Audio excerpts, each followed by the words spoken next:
High সবাইকে, রীতা সাজ সংসারের একটা নিউ ব্লগে তোমাদের সবাইকে ওয়েলকাম। আশা করি তোমরা সবাই ভীষণ ভীষণ ভালো আছো। তো সকাল সকাল আমাদের হয়েছিল লুচি, তারপরে বাড়ির সামনে এসেছিল এই আখের রসের কাকুটা। এই কাকুটা ভীষণ ভেজাল আখ দেয় না, একদম খুব ভালো সামনেই আখের রসটা বানিয়ে দেয়। তো সেই জন্য এই কাকুটা যখনই আসে আমরা মোটামুটি আখের রসটা খাই। তো সকাল সকাল আমি খেয়ে নিলাম আখের রস। তারপরেই দেখো, যেই আমরা ব্যালকনিতে উঠে এলাম দেখলাম বাড়িতে ঠাকুর মন্দির, এটা হচ্ছে আমাদের ঠাকুর মন্দির, আর ঠাকুর মন্দিরের ওপরে দেখো রামভক্ত হনুমান চলে এসেছে। কিছুক্ষণ বাদে দেখলাম ও এখানে শুয়ে গড়াগড়ি খাচ্ছে, তারপর আরেকজন ওর সঙ্গী চলে এসেছে বলে ওর সাথেও দেখা করতে গেল। আর এদিকে দেখো, এইটাকে দেখো, এ পুরো এখানে শুয়ে আছে, হাই তুলছে, এদিক ওদিক গড়াগড়ি করছে। আমরা সবাই ব্যালকনিতে দাঁড়িয়ে দাঁড়িয়ে দেখছিলাম, ভয়ও পাচ্ছিলাম কখন না চলে আসে আমাদের গায়ে। তো আর এটাও ভয় পাচ্ছিলাম যে আবার কখন পড়ে না যায়। দেখো এদিকে দুজনের গায়ে হেলান দিয়ে বসে আছে। ও একবার এদিকে শুয়ে পড়ছে, একবার ওইদিকে শুয়ে পড়ছে, যা তা কাণ্ড করছে। কিছুক্ষণ বাদে দেখো এ আবার শুয়ে পড়েছে এখানে।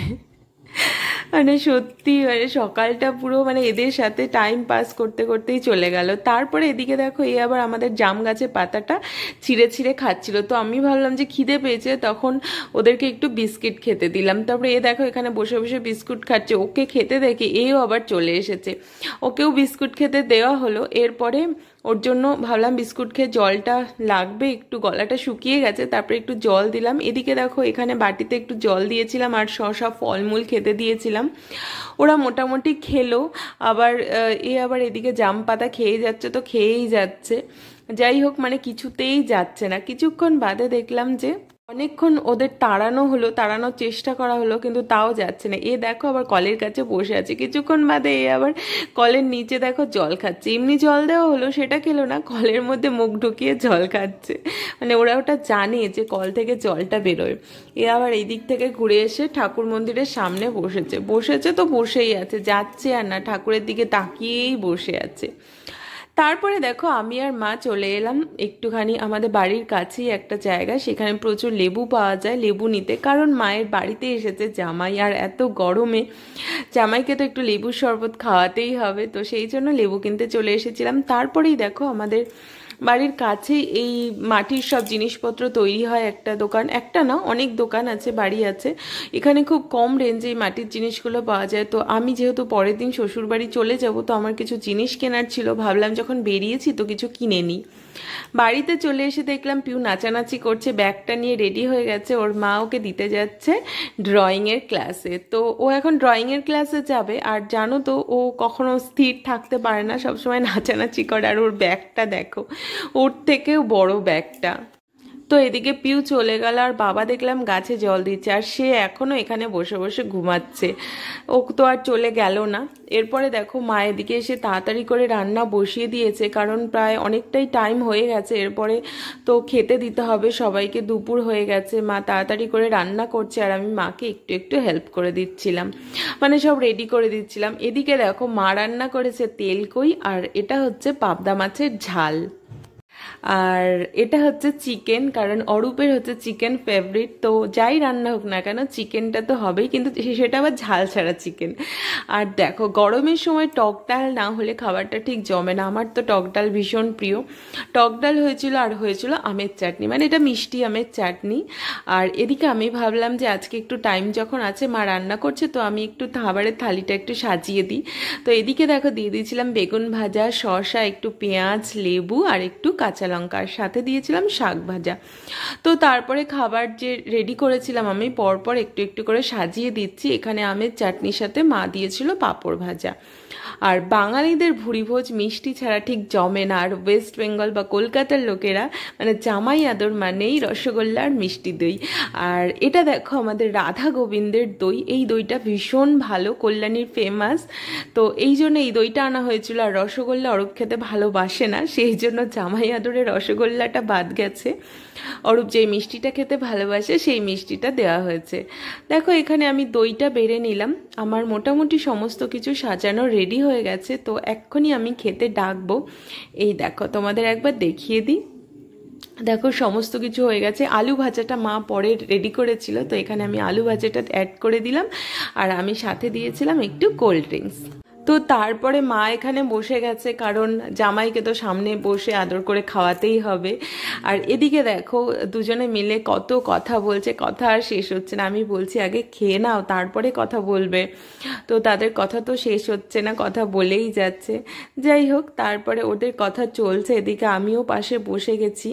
দেখো প্রচণ্ড গরম পড়েছে, আর এখানে যেহেতু এসি নেই ডাইনিং টেবিলে, তো গরমে আমি পুরো ঘেমে যাচ্ছি। কি আর করবো, আজকে আমিও অনেক কাজ করেছি মায়ের সাথে সাথে, তো আমি একটু কোল্ড ড্রিঙ্কস খেয়ে নিচ্ছি। এদিকে আমাদের দুপুরবেলা খাবার দাবার সবার কমপ্লিট হয়ে গেছে, আমরা একটু রেস্ট নিলাম। তারপরে দেখো বিকেলবেলা একটু বাইরে চলে এসেছি। এই গাছগুলো দেখো, এটা হচ্ছে চাল কুমড়ো গাছ আই থিঙ্ক, বা লাউ শাক, না ঠিক আমি জানি না, মানে কুমড়ো বা চাল কুমড়ো গাছ, এটা বাবা লাগিয়েছে। আর এইটা দেখো পুঁই শাক, পুঁই শাকগুলো কি দারুণ হয়েছে। শুধু আমার শ্বশুর বাড়িতে না, আমার বাপের বাড়িতেও দেখো কত সুন্দর সবজি হয়েছে, আর সার ছাড়া, এগুলো খেতে দারুণ।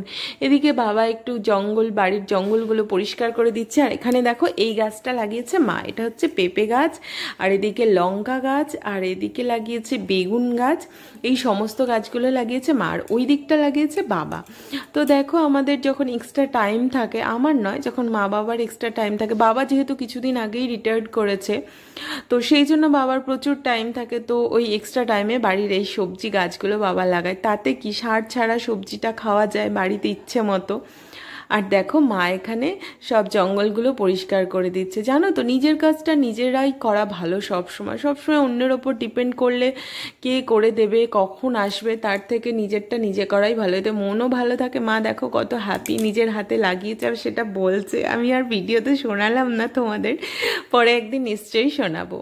দেখো আমরা সন্ধেবেলা একটু বেরিয়ে পড়েছিলাম, সন্ধে বলবো না, 7টা-8টা প্রায় বেজে গেছে। আমাদের বাড়ির সামনেই কিছুটা দূরেই একটা মাঠ আছে, 3 নম্বরের মাঠ। এই দেখো মাঠটা প্রচণ্ড বড়, আলো নেই বলে আমি দেখাতে পারছি না, একদিন দিনের বেলা এসে মাঠটা দেখাবো।